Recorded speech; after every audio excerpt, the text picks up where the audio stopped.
think it was a good day for America. Excuse me, I'm a little hoarse. Our democracy has been tested in recent years, but with their votes, the American people have spoken and proven once again that democracy is who we are. The states across the country saw a record voter turnout, and the heart and soul of our democracy, the voters, the poll workers, the election officials, they did their job and they fulfilled their duty, and apparently without much interference at all, without any interference, it looks like. And that's a testament, I think, to the American people. While we don't know all the results yet, at least I don't know them all yet, here's what we do know. While the press and the pundits are predicting a giant red wave, it didn't happen.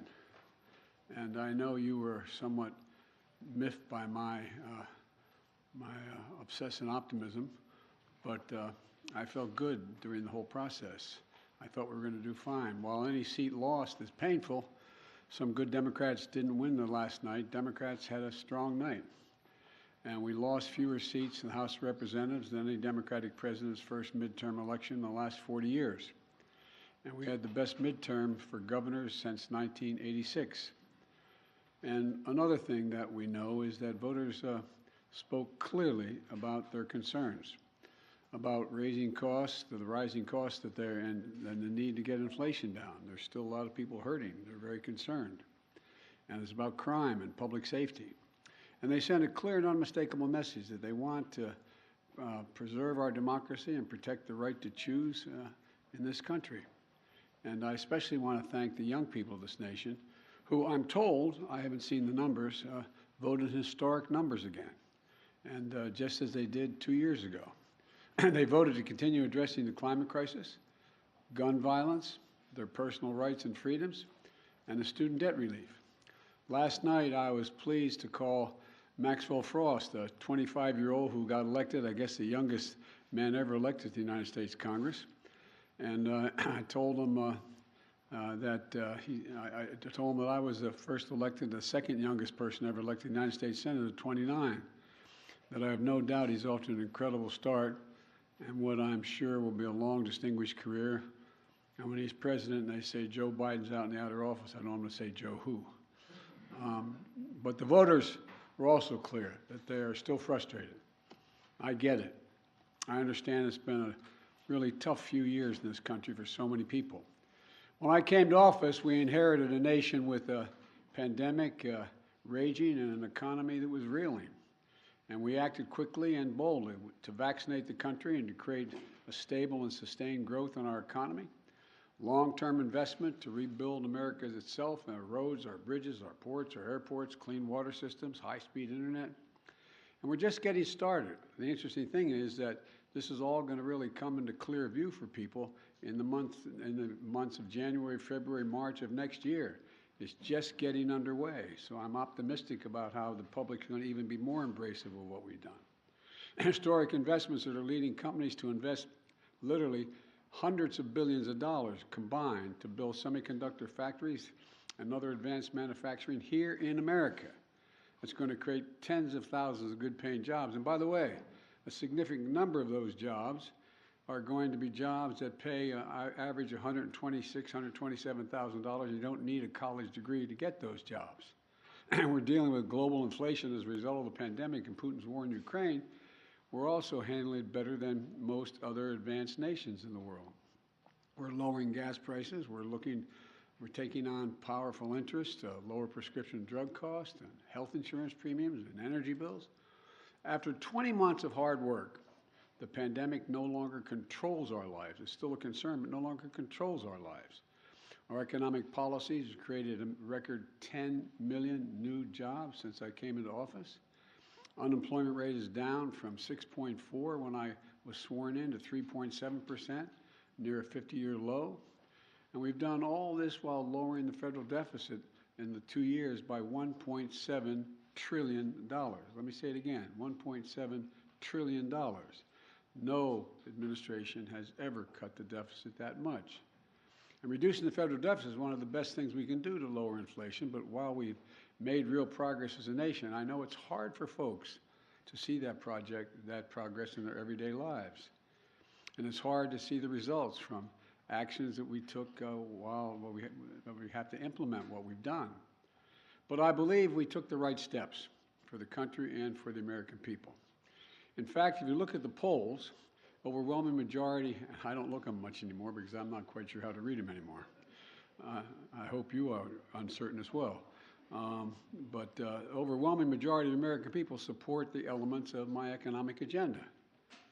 From rebuilding Americans' roads and bridges to lowering prescription drug costs to historic investment in tackling the climate crisis to making sure that large corporations begin to pay their fair share in taxes.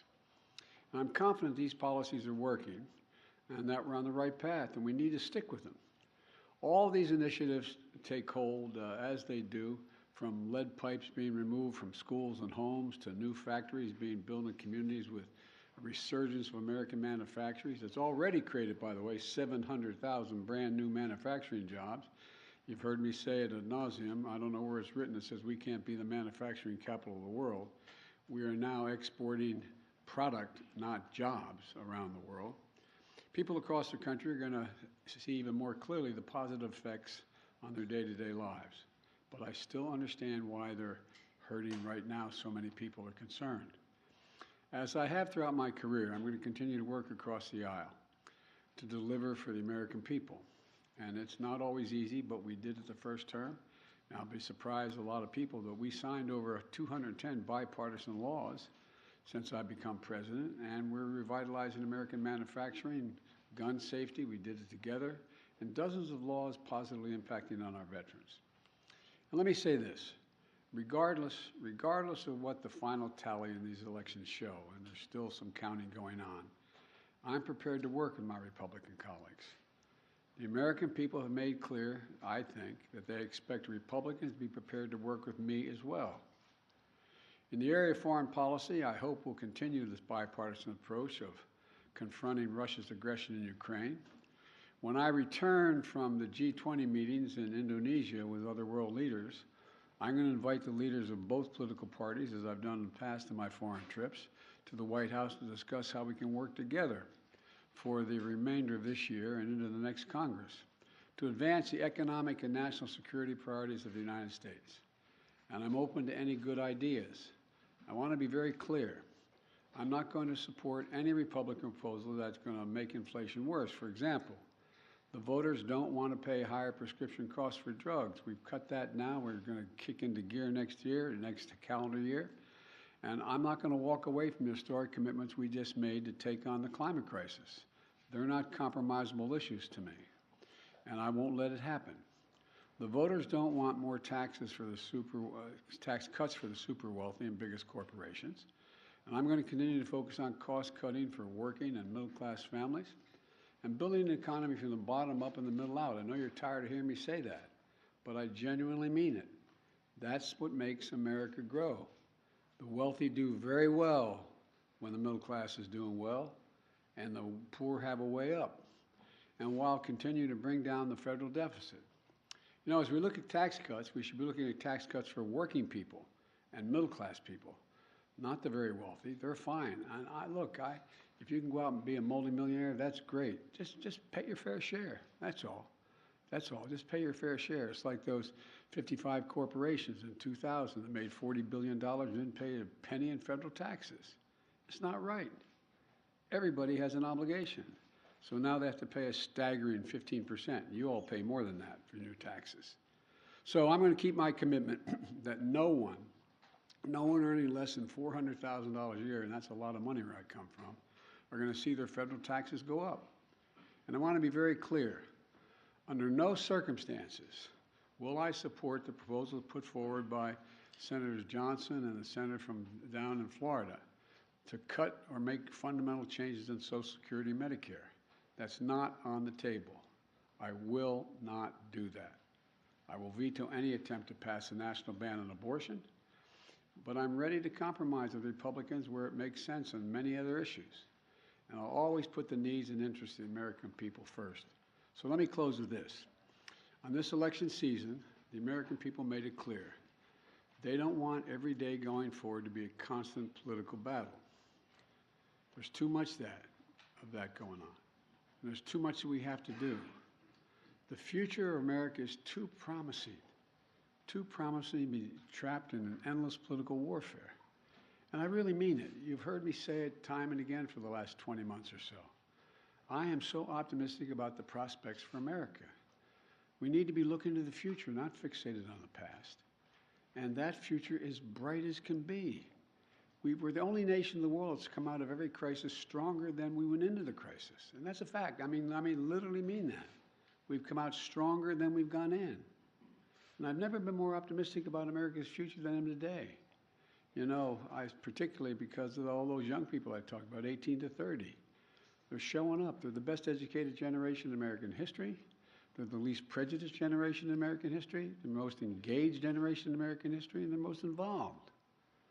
Look, after a long campaign season, I still believe what I always have. This is a great nation, and we're a great people. And it's never been a good bet to bet against America. Never been a good bet to bet against America. There's nothing beyond our capacity if we work together. We just need to remember who the hell we are. We're the United States of America.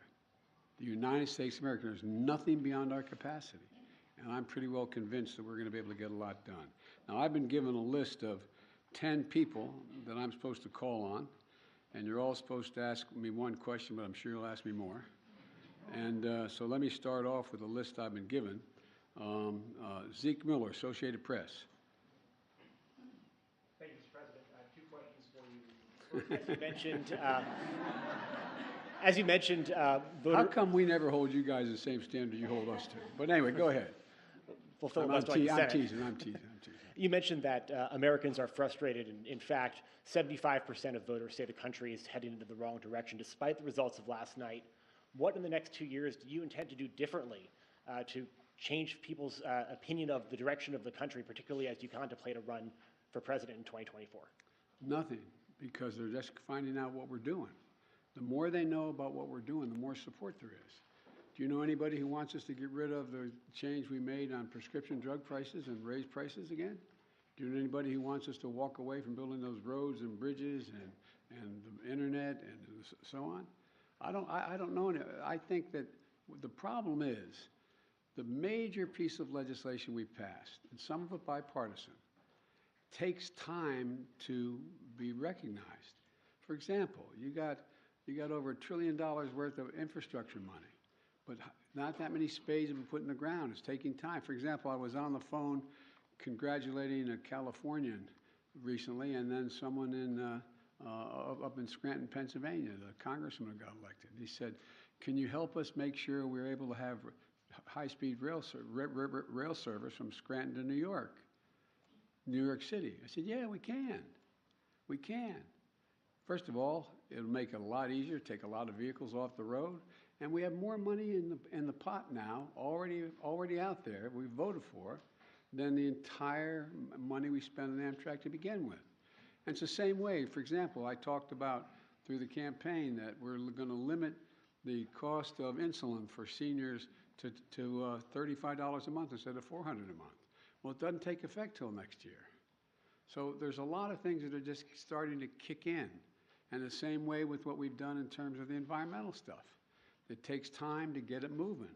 So I'm not going to change. As a matter of fact, you know, there's some things I want to change and add to. For example, we've had passed the most bipartisan, we passed the most extensive gun legislation, rational gun policy in 30 years, but we didn't ban assault weapons. I'm going to ban assault weapons. They're going to try like the devil. So I'm not going to change the direction. I said I ran for 3 reasons. I'm going to continue to stay where I am, and I know I fully understand the legitimate concern that what I'm saying is wrong, okay?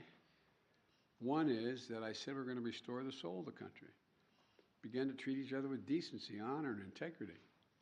And it's starting to happen. People are, the conversations are becoming more normal, becoming more, how can I say it, decent. Second thing I said was I want to build a country from the middle out, the bottom up, and that way everybody does fine. I'm tired of trickle down. Not a whole lot trickles down when you trickle down to hardworking folks. And the third thing I know is still very hard. I'm going to do everything in my power to see to unite the country. It's hard to sustain yourself as a leading democracy in the world if you can't generate some unity. So I'm not going to change anything in any fundamental way. And just on a different topic, Mr. President, Russia today claimed that it had evacuated the Kherson region and the Kherson city. Do you believe that this is potentially an inflection point in that conflict? And do you believe that Ukraine now has the leverage it needs to begin peace negotiations with Moscow? First of all, I found it interesting they waited till after the election to make that judgment, and, which we knew for some time that they were going to be doing. And it's evidence of the fact that they have some real problems, the Russian military, number one. Number two, whether or not that leads to, at a minimum, it will lead to time for everyone to recalibrate their positions over the winter's period. And it remains to be seen whether or not there will be a judgment made as to whether or not Ukraine is prepared to compromise with Russia. I'm going to be going to the G20. I'm told that President Putin is not likely to be there, but other world leaders are going to be there in Indonesia. And we're going to have an opportunity to see what the next steps may be. Nancy, CBS, Nancy Cordes. Thank you, Mr. President. I have a few questions. Been Okay. saving them up. First of all, Republican leader Kevin McCarthy said last night that it is clear we are going to take the House back. Do you think he's probably right about that? Well, based on what we know as of today, we've lost very few seats for certain. We still have a possibility of keeping the House, but it's going to be close. And for example, in Nevada, we won all three of those seats, contested seats. I went out for each, I spoke for each of those folks, but we won them all. I didn't know that last night. So it's a moving target right now, but it's going to be very close. Can you describe your relationship with Mr. McCarthy? How often do you speak to him? What do you think of him? I think he's a Republican leader, and I haven't had much of occasion to talk to him, but I will be talking to him, I think I'm talking to him later today. When it comes to your legislative agenda, when you were vice president, your legislative agenda basically ran into a brick wall 2 years in when Republicans took control of the House, and that lasted for the rest of the Obama presidency. Is there any way for you to prevent that same fate from happening this time around? Yes. If Republicans take control of the House? Yes, because it's going to be much closer if they take control. If they can't, look, the predictions were, and again, I'm not being critical of anybody who made the predictions. I got it, okay? This is supposed to be a red wave. You guys, you were talking about us losing 30 to 50 seats, and this was going to, nowhere near, that's not going to happen. And so there's always enough people on the other team, whether it's Democrat or Republican, that the opposite party can make an appeal to and maybe pick them off to get the help. And so it remains to be seen. But look, I doubt whether or not, for example, all the talk, I'd ask the I don't expect you to answer, but the rhetorical question, do you think that, Senator Johnson is going to move to cut Medicare and Social Security? And if he does, how many Republicans are going to vote for it? So it depends. And then my final question. Republicans have made it clear that if they do take control of the House, that they want to launch a raft of investigations on day one into your handling of Afghanistan, the border. They want to look into some of your cabinet officials. They want to investigate you. They may even want to investigate your son. What's your message to Republicans who are considering investigating your family, and particularly your son Hunter's business dealings? Lots of luck in your senior year, as my coach used to say. Look, I think the American public want us to move on and get things done for them. And, I heard that there were, it was reported, whether it's accurate or not, I'm not sure, but it was reported many times that Republicans were saying, and the former president said, how many times are you going to impeach Biden? Impeachment proceeding against Biden. I mean, I think the American people will look at all of that for what it is. It's just almost comedy. I mean, it's, but, look, I can't control what they're going to do. All I can do is continue to try to make life better for the American people. Okay, Phil Mattingly, CNN. Thank you, Mr. President. I have 37 questions. I'm kidding. Sir, at a fundraiser last month, you said, quote, the rest of the world is looking at this election, both the good guys and the bad guys. You noted you're going to the G20 in a couple days. You'll come face to face with many of those leaders the same moment that your predecessor is considering launching his re-election effort. How should those world leaders, both good guys and bad guys, view this moment both for America and for your presidency? Well, first of all, these world leaders know we're doing better than anybody else in the world, as a practical matter. Notwithstanding the difficulties we have, our economy is growing. You saw the last report. We're still growing at 2.6%. We're creating jobs. We're still in a solid position, and there's not many other countries in the world that are in that position. And I promise you, from the telephone calls I still have and from the meetings I have with other heads of state, they're looking to the United States and saying, how are you doing? What are you doing? What can we do together? So I think that the vast majority of my colleagues, at least those colleagues who are NATO members, European Union, Japan, South Korea, et cetera, I think they're looking to cooperate and wanting to know how we can help one another. And what was the other question? Oh, I'm sorry. No. So I think one way I would follow up on that is you noted that you felt like there was a shift in terms of people being willing to show more decency in this moment. You've often talked about breaking the fever or kind of a transition from this moment that we've faced over the last several years. Do you feel like the election is what represents that? Do you feel like the fever is broken, I guess? Well, I don't think we're going to break the fever for the super mega MAGA Republicans. I mean, but I think they're a minority of the Republican Party. I think the vast majority of the members of the Republican Party, we disagree strongly on issues, but they're decent, honorable people. We have differences of agreement on issues. But they, I work with a lot of these folks in the Senate and the House for a long time, and they're honest and they're straightforward. They're different than mine, but they're decent folks. And so I think that the rest of the world, and a lot of you have covered other parts of the world, and the rest of the world is looking at the United States. I guess the best way to say this is to repeat what some of you heard me say before.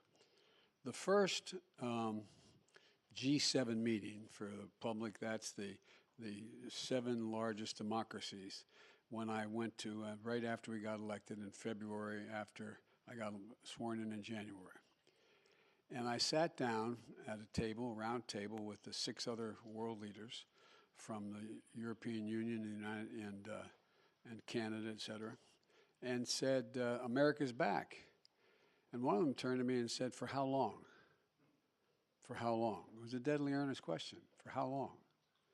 And I looked at them, and then another one went on to say, and I'm not going to name them, went on to say, what would you say, Joe, if in fact we went to bed tonight here in England, woke up the next morning and found out that thousands of people had stormed the Parliament of Great Britain, gone down the hall, broken down the doors, 2 cops ended up dying, a number of people injured, and they tried to stop the confirmation of an election. It's not the same situation, obviously, as we have. And he said, what would you think? And I asked a rhetorical question, what would you all think? You'd think England was really in trouble. You'd think democracy was on the edge if that happened in Great Britain. And so that's the way people were looking at us, like, when's this going to stop? Nothing like this has happened since the Civil War. I don't want to exaggerate, but literally, nothing like this has happened since the Civil War. And so what I find is that they want to know, is the United States stable? Do we know what we're about? Are we the same democracy we've always been? Because, look, the rest of the world looks to us. I don't mean that we're always right. But if the United States tomorrow were to, quote, withdraw from the world, a lot of things would change around the world. A whole lot would change. And so they're very concerned that we are still the open democracy we've been, and that we have rules and the institutions matter. And that's the context in which I think that they're looking at, are we back to a place where we are going to accept decisions made by the court, by the Congress, by the government, et cetera? So the entire genesis of that G7 conversation was tied to your predecessor, who is about to launch another campaign. So how do you reassure them, if that is the reason for their questioning, that the former president will not return, or that his political movement, which is still very strong, will not yeah? once again take power in the United States? Well, we just have to demonstrate that he will not take power by, if he does run, making sure he, under legitimate efforts of our Constitution, does not become the next president again. Steve Reuters, I'm sorry, Steve Holland. Thank you, sir. How do you interpret last night's results in terms of deciding whether you want to seek another term? Is it now more likely that you will run? And what's going to be your timeline for consideration? Well, first of all, Jill and I have, and by the way, it's my wife Jill,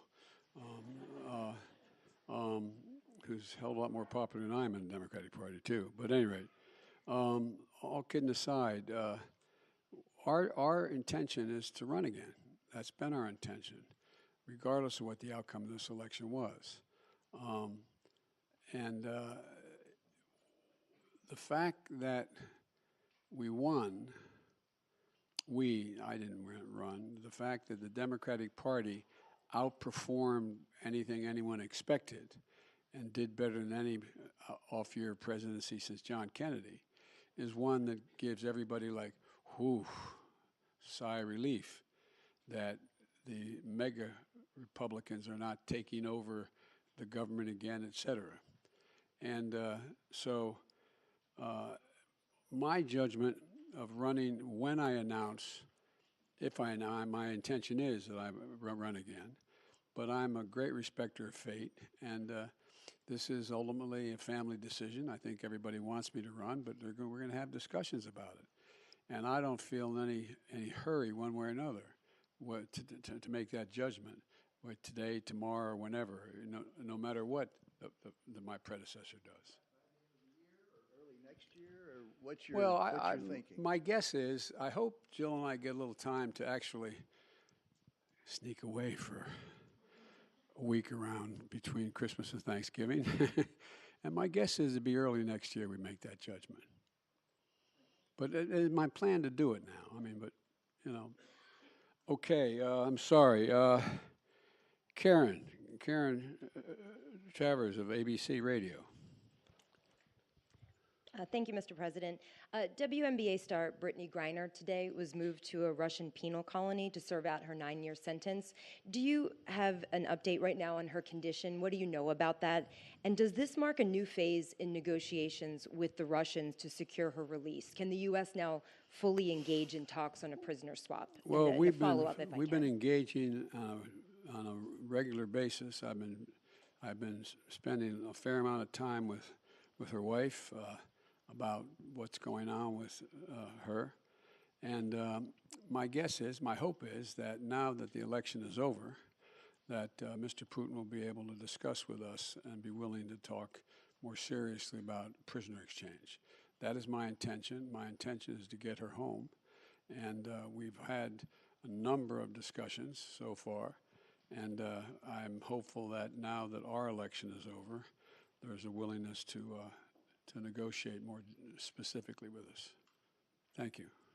And if I can, your press secretary had said that the U.S. government has continued to follow up on that significant offer, but also had proposed alternative potential ways forward with the Russians. Can you tell us what those alternative ways forward are and how Russia has responded to those?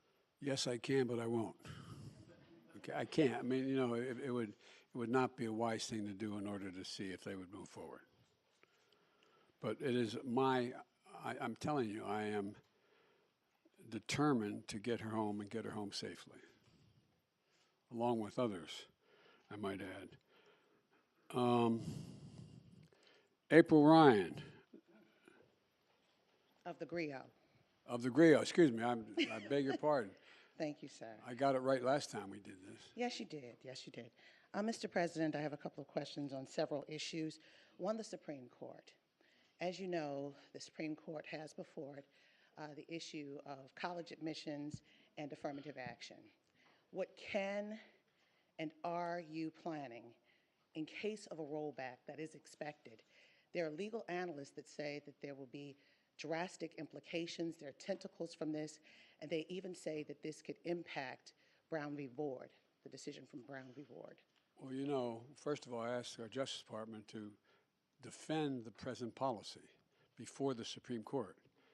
And like a lot of pundits, I'm not prepared to believe that the Supreme Court is going to overrule the existing decision.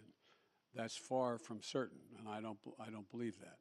But number one, what I did to try to change it is object to it before the Supreme Court of the United States, our administration.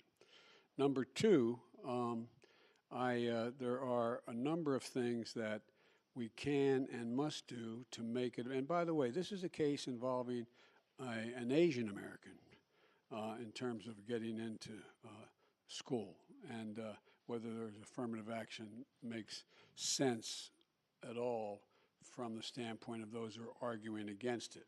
But you know, the fact is that we're also in a circumstance where there's a lot that we can do in the meantime to make sure that there's an access to good education across the board. And that is by doing things that relate to starting education at age 3, formal schooling at age 3, which increases not daycare but school. All the studies over 10 years show that that increases the prospect of someone making it through 12 years without any difficulty, no matter what the background they come from, by 56%. And I also think that we should be making sure that we have the ability to provide for 2 years of education beyond that, whether it's apprenticeships or community colleges. And we also are in a situation where I think that, for example, I want to make sure a lot of it has to do with finances as well, that we make sure that we have help for people who come from modest means to be able to get to school. You know, the cost of college education has increased fourfold. And it used to be that a Pell Grant would cover something like 70% of the college tuition. Now it covers significantly less than that. So I want to increase the Pell Grants as well. But let's see what the Supreme Court decides. And I am hopeful, and our team and the lawyers who argued for us are not nearly as certain as the people you quoted as saying it's going to be overruled. Next question, sir. The issue is inflation. The GRIO and KFF conducted a study of black voters that said inflation was the #1 issue, and we saw it in this midterm election. What can you promise concretely in these next 2 years that will help turn the pocketbook for the better in the midst of staving off a recession? Well, a number of things. First of all, black unemployment is almost cut in half under my administration just since I began.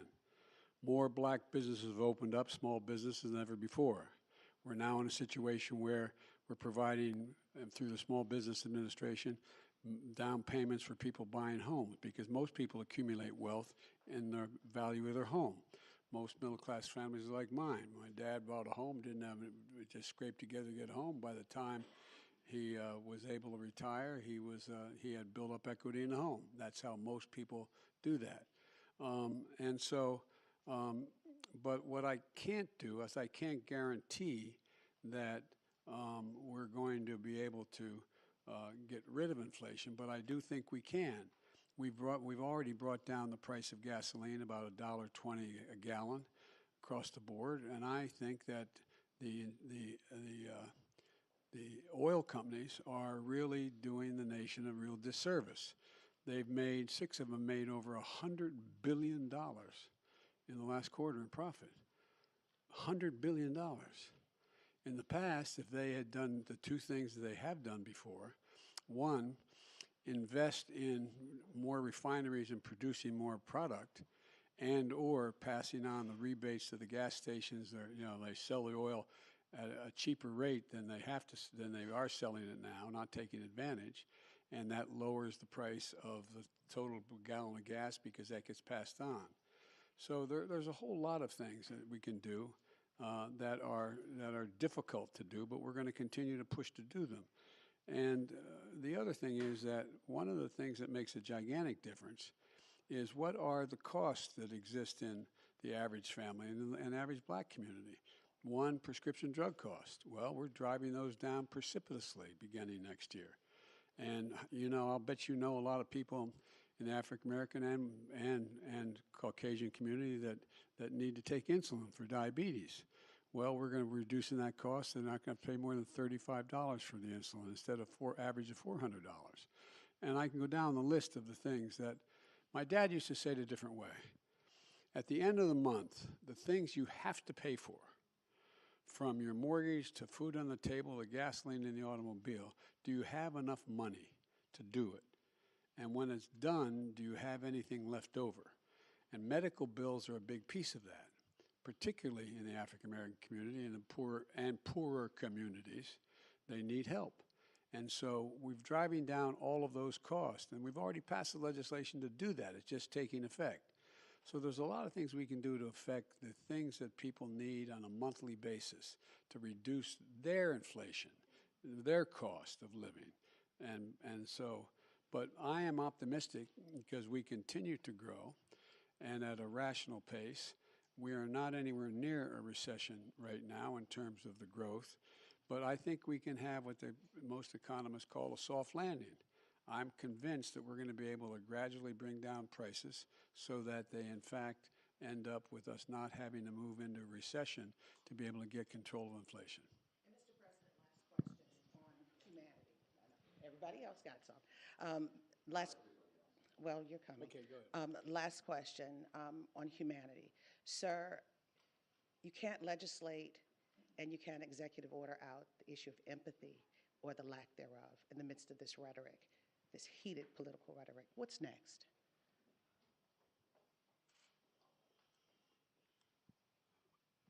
Part of what I think leadership requires, and I hope I meet the standard, is letting people know you understand their problem. Again, my dad used to have an expression. He said, I don't expect the government to solve my problems, but I expect them to at least know what they are, understand them. And like a lot of you, we've been very fortunate as a family, but we've also been through a lot of fairly tough times.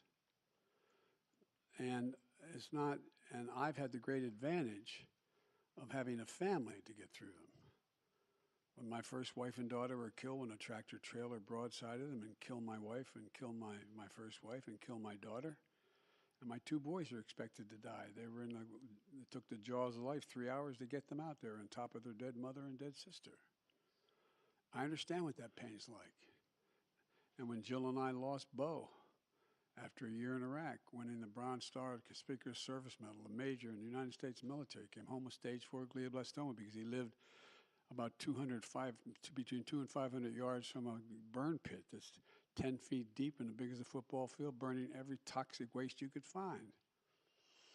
I think that we understand what it's like to lose family members, mothers, fathers to cancer. All of you have been through that kind of thing. We've been fortunate, though. We've had each other. We've had strong families, Jill's sisters, my brothers, my sister. And so what we can do to deal with that empathy is make sure there's help available.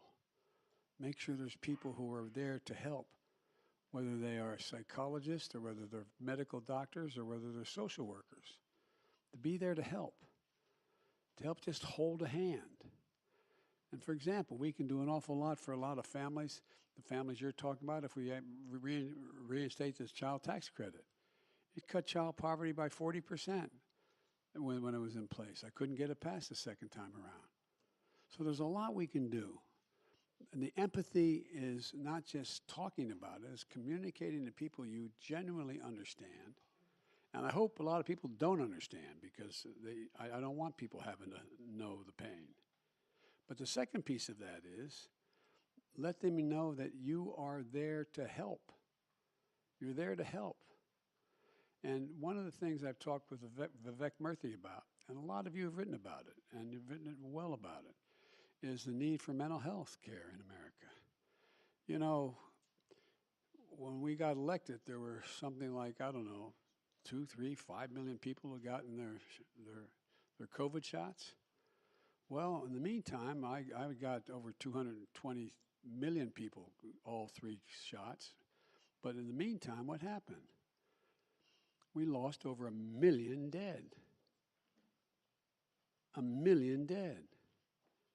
I read one study that for those 1 million people, they had 9 people who were, each one had averaged 9 people close to them. A relative, someone they're married to, a child, someone close. The impact has been profound. Think of all the people, think of all your children and your grandchildren who didn't have that senior prom, who didn't have that graduation party, who didn't have all the things we had that we took for granted, that impact on their psyche. So there's a lot we have to do. And empathy reflects itself not just in what a person demonstrates they understand, of knowing what people need and helping to make it happen. And we're trying to do that. And a lot of Republicans trying to do it too. I don't mean this is a partisan thing. A lot of people are trying to do it because they know we got a problem. Okay, excuse me. These 10 questions are really going quickly.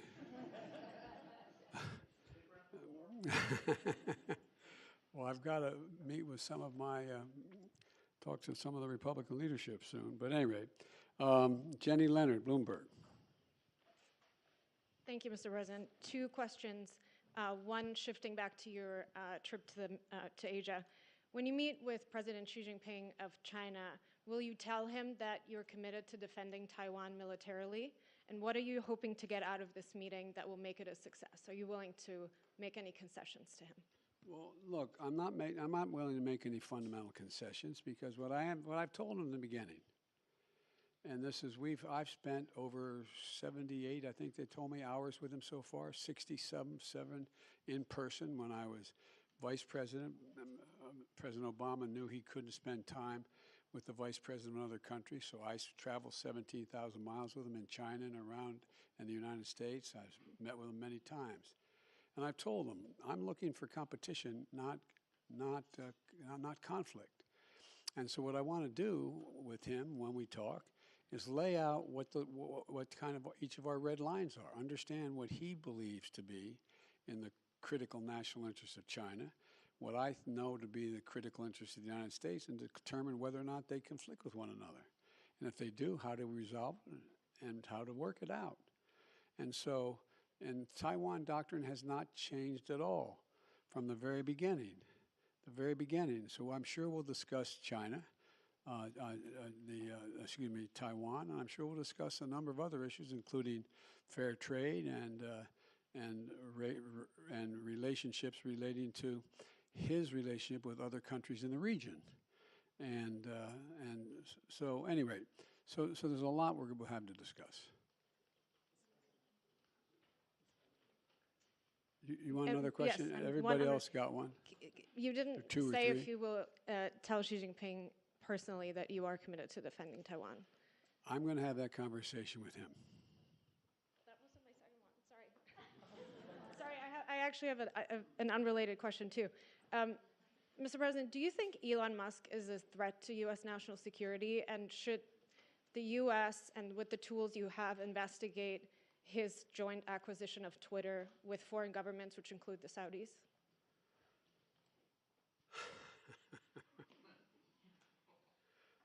I think that Elon Musk's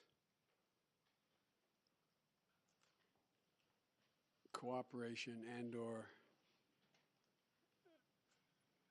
technical relationships with other countries is worthy of being looked at.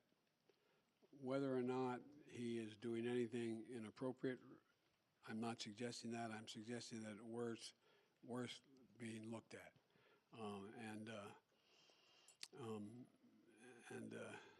But that's all I'll say. There's a lot of ways. All right. Kristen Welker.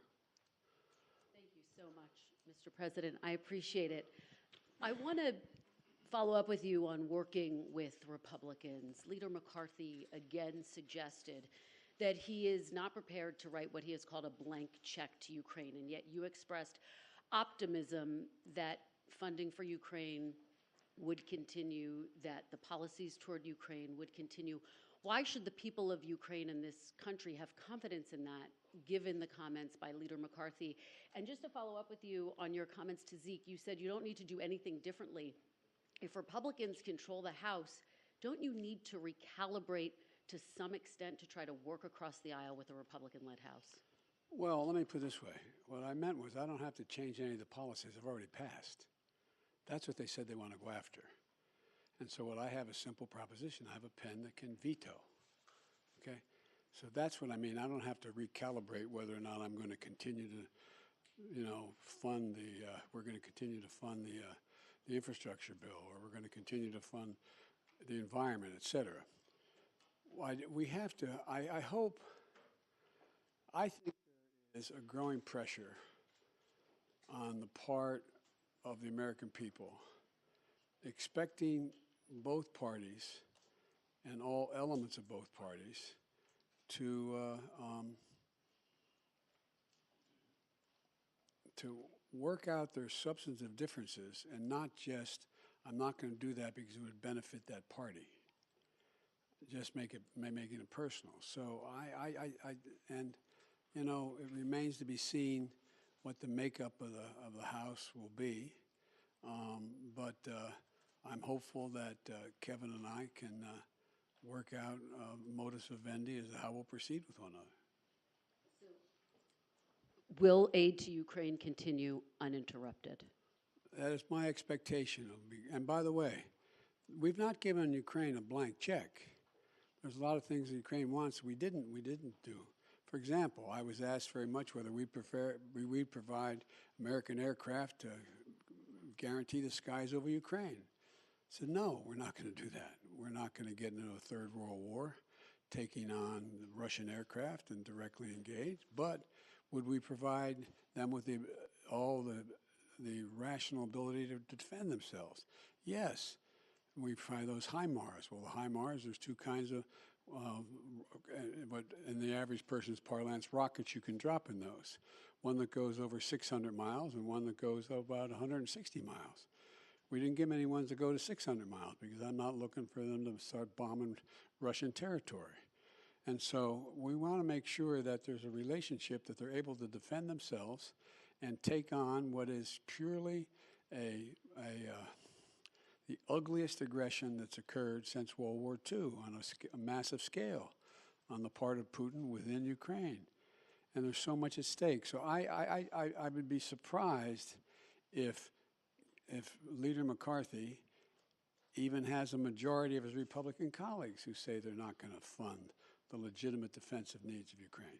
And just a quick one. Obviously, a lot of attention on 2024 now that the votes have been cast in the midterms. 2/3 of Americans in exit polls say that they don't think you should run for re-election. What is your message to them, and how does that factor into your final decision about whether or not to run for re-election? It doesn't. What's your message to them? To those 2/3 of Americans? Watch me. Okay, one more. Very quickly. We saw Governor Ron DeSantis with a resounding victory in Florida last night. Who do you think would be the tougher competitor, Ron DeSantis or former President Trump, and how is that factoring into your decision? It'll be fun watching them take on each other. All right, David Sanger. Thank you, Mr. President. I also have a question for you about China, but before I do, I just wanted to follow up on something you said earlier. When you said it remains to be seen whether the Ukraine government is prepared to compromise with Russia. Previously, you've told us the only thing for the Russians to do is get completely out of Ukraine, go back to the lines that existed prior to February 24. Are you suggesting with the word compromise that you think that there is room for territorial compromise now? No, I'm not. See, that's up to the Ukrainians. Nothing about Ukraine without Ukraine. But what kind of compromise do you have in mind? I didn't have any in mind. You have asked the question whether or not, if I recall, whether or not what would happen if, in fact, after I think the context is that whether or not they're pulling back from Fallujah and from the Kherson, the city of Kherson, and they're coming back across the river to the eastern side of the river, the Russian forces. And I said, what's going to happen is they're going to all both lick their wounds, decide what they're going to do over the winter, and decide whether or not they're going to compromise. That's what's going to happen, whether or not. I don't know what they're going to do. But I do know one thing, we're not going to tell them what they have to do. You were asked before about your meeting with President Xi. At this point, the Chinese government, by the estimate of the Pentagon, is getting ready to bring their force of nuclear weapons up to over 1,000 weapons, significant increase from what they've had for many decades. You've seen the threats from President Putin about the use of his nuclear force. Remember how you all went after me when I said that was real? And what in your view happened? Do you think he backed off because of that? No, I'm just saying. I just found it interesting that Biden's being Biden's being extremist, and it turns out you all are writing about it now. Kind of fascinating. So my question is, do you think that they are putting together a real alliance, the Chinese and the Russians? And do you believe that you need to begin speaking with President Xi about some form of arms control if he's going to get up to a level of weapons similar to what the United States and Russia have right now? No and yes. No, I don't think there's a lot of respect that China has for Russia or for Putin. I don't think they look at that as a particular alliance. Matter of fact, they've been sort of keeping their distance a little bit. I do think that it remains to be seen whether Xi Jinping has decided that, or backed off of his initial judgment that he wanted China to have the most powerful military in the world, as well as the largest economy. But he's a long way from both. But I think talk about nuclear weapons and location, the number of them, and access is important to discuss. Thank you all so very, very much.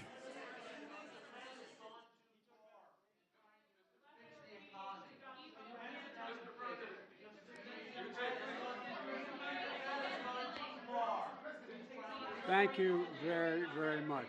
We'll do another hour a little later. Thank you so much. Thank you.